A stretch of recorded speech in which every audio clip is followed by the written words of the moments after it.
बिस्मिल्लाहिर्रहमानिर्रहीम। मेरे मोहतरम भाइयों और मेरी प्यारी बहनों, अस्सलामु अलैकुम। वो तमाम लोग जो किसी जिस्मानी बीमारी, दिल की बेचैनी, खौफ, डिप्रेशन, जहनी थकावट या ज़िंदगी की किसी परेशानी से गुजर रहे हैं, तो यकीन जानिए आज की वीडियो आपके लिए है। कुरान वो किताब है जो सीनों की बीमारी और दिल के दुखों की दवा है। अगर आप चाहते हैं कि आपके दिल को सुकून मिले, फिक्र ख़त्म हो, नींद बेहतर हो, घर में रहमत आए और जहनी परेशानी से निजात मिले, तो ये वजीफ़ा आपकी ज़िंदगी बदल सकता है। आयत करीमा ला इलाहा इल्ला अंता सुब्हानका इन्नी कुन्तु मिनज़ ज़ालिमीन, ये दुआ हज़रत यूनुस अलैहिस्सलाम ने अंधेरी रात समंदर और मछली के पेट में पढ़कर अल्लाह से दुआ मांगी थी। हदीस में है, यानी जिसने ये दुआ पढ़ी अल्लाह उसकी हर परेशानी दूर कर देता है।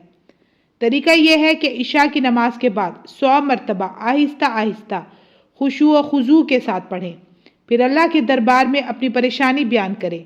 इसका नतीजा ये होगा कि दिल नरम होगा, बेचैनी ख़त्म होगी, दिमागी बोझ, बेख्वाबी, घबराहट सब ख़त्म हो जाएगा। इसके अलावा अस्तग़फिरुल्लाह रब्बी मिन कुल्ली ज़म्बिन व अतूबु इलैह या सुब्हानल्लाहि व बिहम्दिही सुब्हानल्लाहिल अज़ीम पढ़ें। कम अज़ कम एक दिन में 300 बार लाजमी पढ़ें।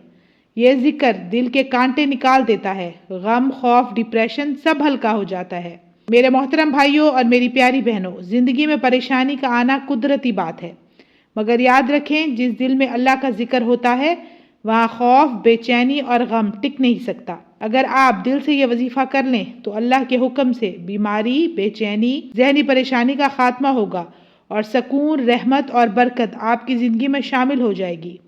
मेरी अल्लाह से यह दुआ है कि वो हम सब की ज़िंदगियों को सेहत, सकून और खुशियों से भर दे। आमीन या रब्बल आलमीन। तो व्यूअर्स, मुझे दीजिए इजाज़त। इंशाल्लाह मैं फिर हाजिर होंगी। अपना ढेर सारा ख्याल रखिएगा, दुआ में याद रखिएगा। अल्लाह हाफिज़।